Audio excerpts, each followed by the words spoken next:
Hello అండి, నమస్తే. నేను మీ సంధ్య. వెల్కమ్ టు సంధ్యాస్ వంటల పుస్తకం. ఈరోజు మన వీడియోలో ఇంట్లో ఉండేటటువంటి దోసపిండిలోనే ఈరోజు పునుగులు అనేవి ఎలా వేసుకోవాలో ఏంటనేది చూద్దాం. ఈవినింగ్ టైం పిల్లలు స్కూల్ నుంచి వచ్చేసరికి ఇలాగా దోసపిండితోటి చక్కగా పునుగులు వేసి పెట్టండి. పిల్లలు వీటిని చాలా ఇష్టంగా తింటారు. దీంట్లోకి టమాటా చట్నీ కానీ ఏదైనా కారపొడితో కానీ పిల్లలకి మనం ఇచ్చామంటే పిల్లలు వీటిని చాలా బాగా తింటారు. పునుగులు అనేవి కరకరలాడుతూ పిల్లలు వీటిని ఇష్టంగా తింటారు. అలాగే ఫస్ట్ టైం కనుక మన వీడియోస్ని చూస్తున్నట్లయితే ఇలాంటి రెసిపీస్ కోసం మన ఛానల్ని తప్పకుండా సబ్స్క్రైబ్ చేసుకోండి.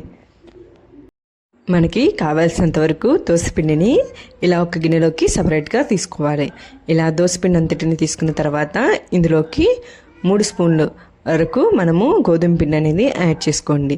ఇలా యాడ్ చేసుకున్న తర్వాత 2 టేబుల్ స్పూన్ల వరకు జీలకర్ర, అలాగే సన్నగా తనుక్కున్నటువంటి పచ్చిమిర్చిని, 2 మీడియం సైజు ఉల్లిగడ్డల్ని ఇలా సన్న ముక్కల్లా కట్ చేసి ఇందులోకి యాడ్ చేసుకోండి. ఇందులోకి 3 రెబ్బల వరకు కరివేపాకును కూడా యాడ్ చేసేసుకొని అలాగే రుచికి సరిపడినంత వరకు సాల్ట్ అనేది ఇందులోకి వేసుకోవాలి. ఇలా సాల్ట్ని కూడా మనం ఇందులోకి యాడ్ చేసుకున్న తర్వాత ఒకసారి వీటన్నిటిని బాగా కలిసే విధంగా కలబెట్టుకోవాలి. ఇలా సాల్ట్ కూడా వేట్ చేసుకొని మనం కలిసిపోయిన తర్వాత మనం ఇక్కడ చూపిస్తున్న విధంగా పిండంతా అనేది బాగా కలిదిప్పుకోవాలి. ఇలా చేత్తో కానీ గంటతో కానీ కలిదిప్పుకోవాలి. మనకి దోసపిండి కనుక మరీ లూజ్గా ఉన్నట్టు అనిపిస్తే ఇంకొక స్పూన్ వరకు మనం ఇందులోకి గోధుమ పిండిని వేసేసుకొని పిండి అనేది ఇక్కడ చూపిస్తున్న విధంగా ఈ కన్సిస్టెన్సీ వచ్చేంత వరకు మనం ఇలాగా కలుపుకోవాలి. ఇలా దోసపిండి మొత్తాన్ని మనము ఇలా కలుపుకున్న తర్వాత ఒకసారి పిండిని చూపిస్తున్నాను చూడండి. ఈ కన్సిస్టెన్సీ అనేది ఉంటే మనకి పునుగులు అనేది వేసుకోవడానికి బాగా కుదురుతుంది. ఆ పిండిని పక్కన పెట్టేసుకొని ఇప్పుడు డీప్ ఫ్రైకి సరిపడా ఆయిల్ అనేది మన కళాయిలో తీసుకొని ఆయిల్ అనేది బాగా హీట్ అయిన తర్వాత ఇందులోకి చిన్న సైజుగా ఇలా పునుగులు అనేవి వేసేసుకోవాలి. ఇలా ఒకదాని తర్వాత ఒకటి ఇలా పునుగులన్నిటిని పిండితో వేసేసుకొని ఒక్కసారి ఇలా మొత్తం వేసేసుకున్న తర్వాత మనం ఒక 2 నిమిషాలు కనుక కదిలించుకుని ఉంటే ఇవి పైకి తేలుతాయి. చూసారా, ఇట్లా మనకి కళాయి పట్టినంత వరకు పునుగులన్నిటినీ వేసేసుకోండి.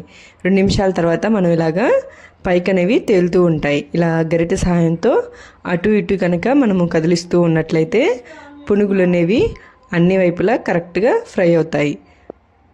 ఇలా కలర్ అనేది బాగా చేంజ్ అయిపోయిన తర్వాత మనం వీటిని ఒక గరిటె సహాయంతో పక్కకి తీసి పెట్టుకోవాలి. అలాగే మిగిలిన పిండితో కూడా అదే విధంగా మనము పునుగులు అనేవి వేసేసుకోవాలి. ఇలా అన్నిటినీ వేసేసుకొని పక్కన పెట్టేసుకొని వేడివేడిగా పిల్లలకి ఈవినింగ్ టైం స్నాక్స్కి సర్వ్ చేయండి. పిల్లలు కూడా వీటిని చాలా ఇష్టంగా తింటారు. మీరు కూడా ఒకసారి ఇలా దోసపిండితోటి పునుగుల్ని ట్రై చేసి ఎలా ఉందో నాకు కామెంట్ చేయండి. మీకు కనుక నచ్చినట్లయితే లైక్ చేయండి, షేర్ చేయండి. మరిన్ని వీడియోస్ కోసం మన ఛానల్ని తప్పకుండా సబ్స్క్రైబ్ చేసుకోండి. Thank you.